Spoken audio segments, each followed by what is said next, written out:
Hey all, Mark Slane with the United States Krav Maga Association. Today talking about, I guess your rank doesn't matter, and that I'd much rather learn from people who have been there and done that. Um, I don't know, ranks never really mattered to me.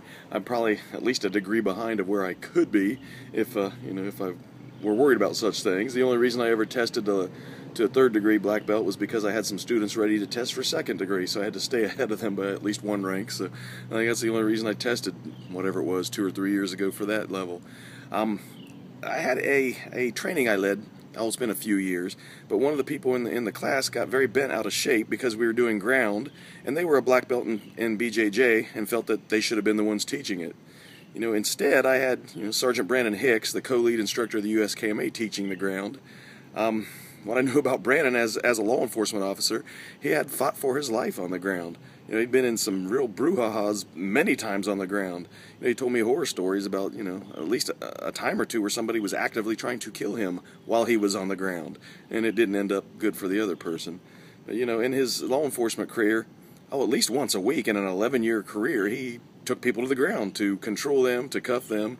The guy had certainly been there and done that and fought for real, fought against people who were truly trying to harm him on the ground. So that's who I had teach the group. It was a group of my students. That's who I want them to learn ground from, somebody who isn't, theoretical or good with gym techniques, but who has truly seen the adrenaline dump and the crap that's going to go wrong and how it's going to play out. I was recently talking to somebody, in their organization, their go-to guy for a knife isn't some high-ranking master in some knife defense system. It's a guy that grew up in another country in a pretty bad neighborhood where knives were very common. It was like a knife-fighting culture. The guy's got scars all over his body, from what I was told. But he's one of the few who lived to old age, coming out of that, out of that culture. So yeah, I agree with that organization entirely. That's who I want to go to and ask about, knife fighting and how to survive such things. I think of a good old boy, it was in the Carolinas. He was an affiliate of mine for a while. This is years ago. But a heck of a guy. But just a good old boy. He had been in more bar fights and knocked out more people, especially in his younger days, in any given week than I will in a lifetime. The dude was a fighter. He knocked out a slew of people. And yet when he came to my training, oh my gosh, there were so many things wrong. His hands were down. He didn't turn his hips when he punched. His footwork wasn't good. All these things technically that I would gripe at. But again, the dude has knocked out more people in his, in a week of his life than I ever will in my entire life. So yeah, he was there for training, so I showed him how to punch as far as how to teach others. But I also picked his brain. I want to know how these guys think, why it works for them, why, it's just a whole mindset.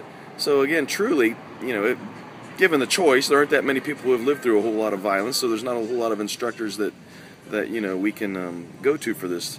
Anyone that's an instructor who has seen a lot of violence will also admit that luck had a lot to do with it. There's some very talented people that didn't make it along with them.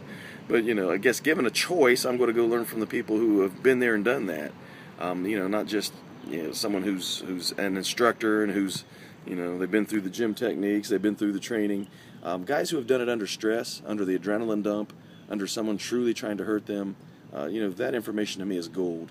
And, of course, I haven't been attacked that many darn times in my life, but I can certainly go learn from guys who have.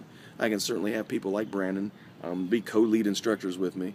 Again, the adrenaline dump and the fear and the terror, these are things we can't do in class. Our class is blueprints and plans, nothing more. We absolutely can go pick these guys' brains to go see how they survive, what tactics they use, what happened to them. If there's just a lot of bizarre things that can happen under that kind of stress. So again, read books from these guys, educate yourself, watch their videos, go to their seminars. They're out there. Not the BSers, but the ones who have truly been there and done that. Again, that's who I want to learn from. Mark Slane, United States Krav Maga Association.